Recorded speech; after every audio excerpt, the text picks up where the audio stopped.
Hi, this is Tuhon Aditya from LightHaven and welcome to day 2 of our solo training series. Today we're going to be working on single stick.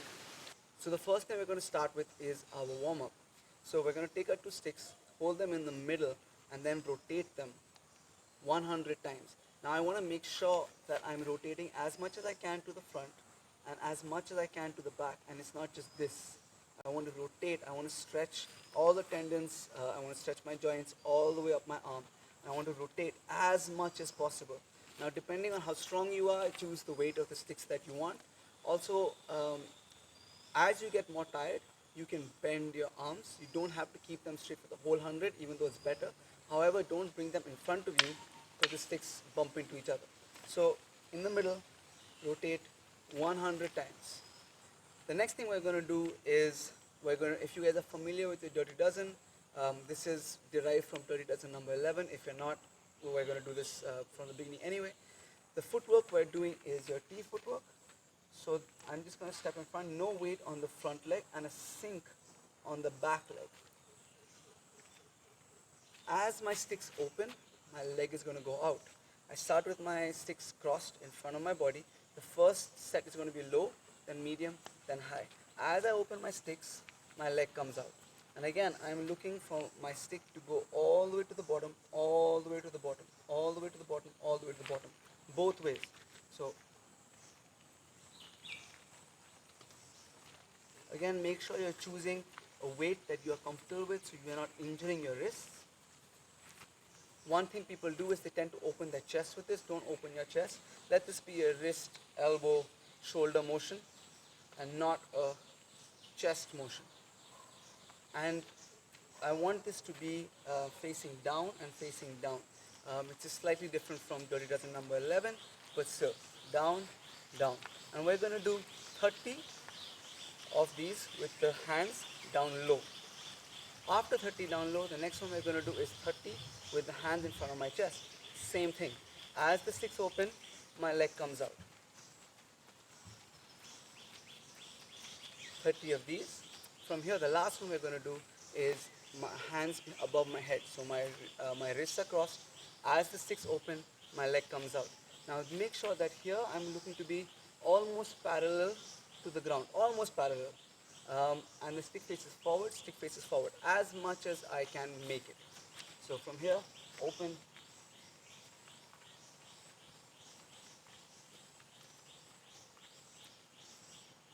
and 30 of these. One additional thing you can do that I do for coordination's sake is that every time I close my hands, I switch which hand is on top. So if my left hand is on top, now my right hand's on top. That's just something that I do. It works another layer of coordination. You can do that or you can't do that, it's up to you. But 30 low, 30 medium, 30 top, 30 high.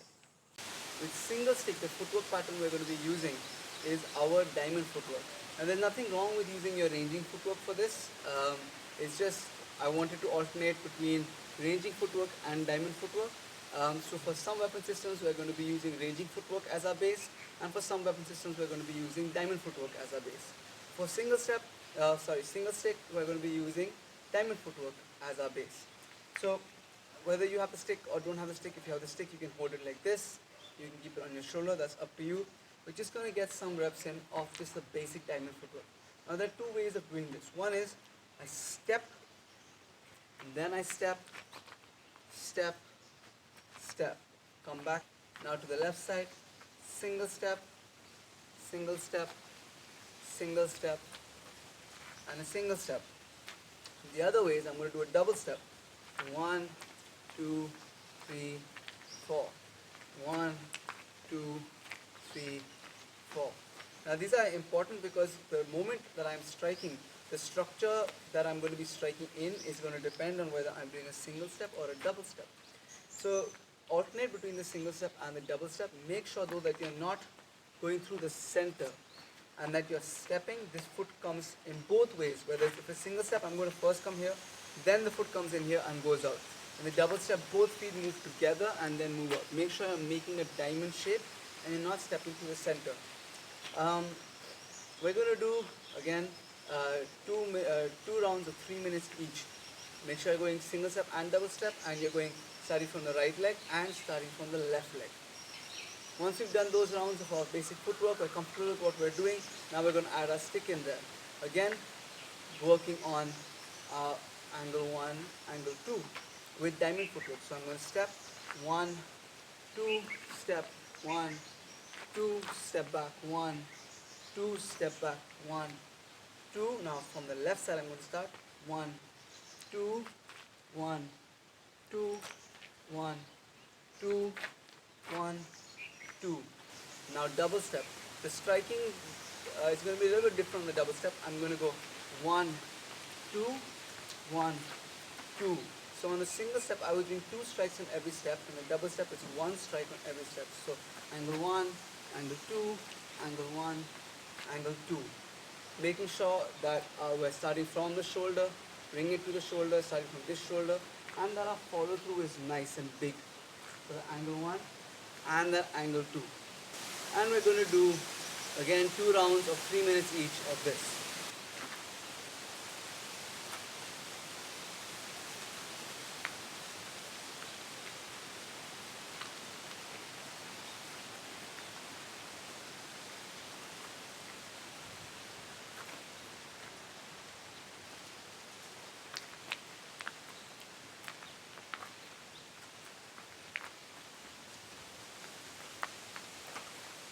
Next, we're going to be adding our angle 3 and 4 to this. So similar to what we did with the angle 1 and 2, single step, angle 1, angle 2, step forward, angle 3, angle 4, step back, angle 1, angle 2, step back, angle 3, angle 4. To the left side, angle 1, angle 2, step forward, angle 3, angle 4, step back, angle 1, angle 2, step back, angle 3, angle 4. With a double step, 1, 2, 3, 4, 1, 2, 3, 4. With the angle 3 and the 4, it's up to you whether you want to go 1, 2, load back to the shoulder, 3, load back to the shoulder, 4. Or what I generally prefer to do is 1, 2 from here, self-reverse that 3 and 4. That's a preference that's up to you, whichever one you want to choose. We're going to do 2 rounds of 3 minutes each. The next thing we're going to be drilling is our umbrella to our angle 1. Now it's up to you whether you want to do an umbrella, chamber on your shoulder and then do the angle 1, or just go directly from the umbrella to the angle 1 the way I am doing here.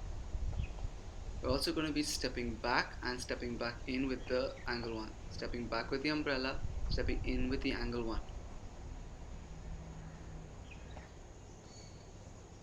For footwork, I am using an agility ladder here, but if you don't have that, that's absolutely fine. What we're looking to do is step straight and then exit diagonally. I'm stepping straight in with that angle 1 and exiting diagonally with that umbrella.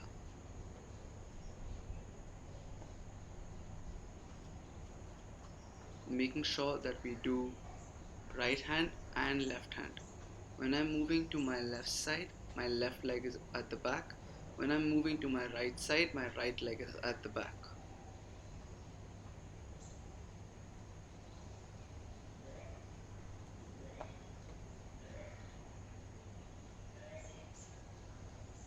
We're going to be doing 2 rounds of 3 minutes each.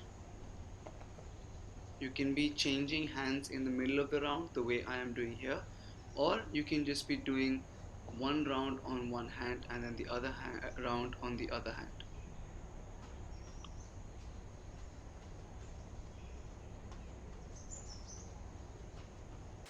Now let's work some combination work. The combinations that you want to incorporate can be anything that you've learned. They can be they can be umbrella based. They can be thrust and slash based. What I would recommend is following some simple tri-V combinations. So you have something like diagonal, diagonal, circular. You have diagonal, reverse diagonal, circular, diagonal, horizontal, circular. You can go reverse diagonal, diagonal, circular. And these are pretty easy 3-count combinations that are utilizing the same diagonal lines that we've just spent a lot of time practicing. So it's up to you. I would recommend picking 1 at a time, not more than 2. And if you're really comfortable, then sure, you could pick 3. But still, begin with one, get really comfortable with one, because a lot of the work is not just about being able to do the combination in the air, it's when you have to combine that combination with your footwork. Can you coordinate it effectively so that you're striking and stepping together? You're not stepping before you strike, you're not striking before you step. You're going at the right angles. All your footwork checklist is still happening, and all your striking checklist is still happening. Can you do this together? And that's a lot of the work that we're doing at this current stage, building our foundation. So I'm going to choose a really simple one of diagonal, diagonal, circular, and I'm going to combine this with my diamond footwork. I go diagonal, diagonal, circular, diagonal, diagonal, circular, diagonal, diagonal, circular, diagonal, diagonal, circular. Again on the other way. Now on every step I'm doing the entire combination. I can also do a slightly different rhythm or variation of this, which is I can go diagonal, diagonal, step forward for that circular, step back, diagonal, diagonal, step back for that circular again. So I'm doing 2 strikes, and then I'm stepping forward for the third. Or I could even do 1 strike, step forward for the next 2. 1 strike, step forward for the next, step back for the next 2. Again, 1, 2, 3, 1, 2, 3. It depends on what it is that you're trying to work on at that point of time. Experiment with all 3 is what I say, except when you're doing the rounds, choose 1. When I'm working on combinations, I would recommend doing only the single step version of this, because I don't want to be learning to fight with my feet together. When my feet are together, it's mostly when I'm looking to switch what we call a takeoff footwork. When I'm here and then I'm moving in another direction. And this is generally, maybe I will have an umbrella into a strike over here, on angle 1 into an angle 2, angle 1 into an angle 2 over there. But I don't want more than 1 strike to happen in this position. This is a transitionary position. So I don't want to teach myself that either. So when you're doing diamond footwork with the tri-V combination, I'll suggest sticking to the single step and 1 combination at a time. Whichever rhythm that you want to go on, just make sure that you're going right side and left side and right hand and left hand. This also we're going to be doing 2 rounds of 3 minutes each. We started with our basic angles, we worked in our reverse diagonals, we worked on our footwork, we worked on some basic combinations, and now we're going to end with some free flow. This is where we're trying to express everything that we've been training, everything that we've learned. So again, this is just, there's no right or wrong way of doing this. You just have to be able to move, and everything that you have learned, all the footwork patterns, all the angles, this is where it comes out. I would recommend in the beginning of your free flow, do not worry about imagining another opponent. I would worry about just being able to form coherent combinations, be able to move from one strike into the next strike. And again, when you get lost, go back to your angle 1, angle 2. Very often people get super lost, they stop moving their hands, stop moving their legs. Do not do that. One of the biggest things in weapon work is we don't want to stop moving our hands because they become a target. So when you get lost, just go back to angle 1, angle 2. Go back to the combination that you just built, whichever one it may be. So at least your hand continues to move, and then again you can fall back into being able to flow. This also we're going to be doing 2 rounds of 3 minutes each. Thank you guys so much for watching. If you liked what you saw, if you learned from what you saw, please do like and share this video. Please do subscribe to the channel. Please come back tomorrow for the next set, for the next bit of our solo training series. If you have anything to add to the discussion, leave that in the comments down below. If you have any questions or requests for future videos, please also leave that in the comments down below. All of these things really do help out the school and the channel a lot. Like I said earlier, our online classes are up and running, our residential program is up and running. So to train with us, check out the email I'm going to leave down below. Thank you so much for watching and for all your support. See you in the next video.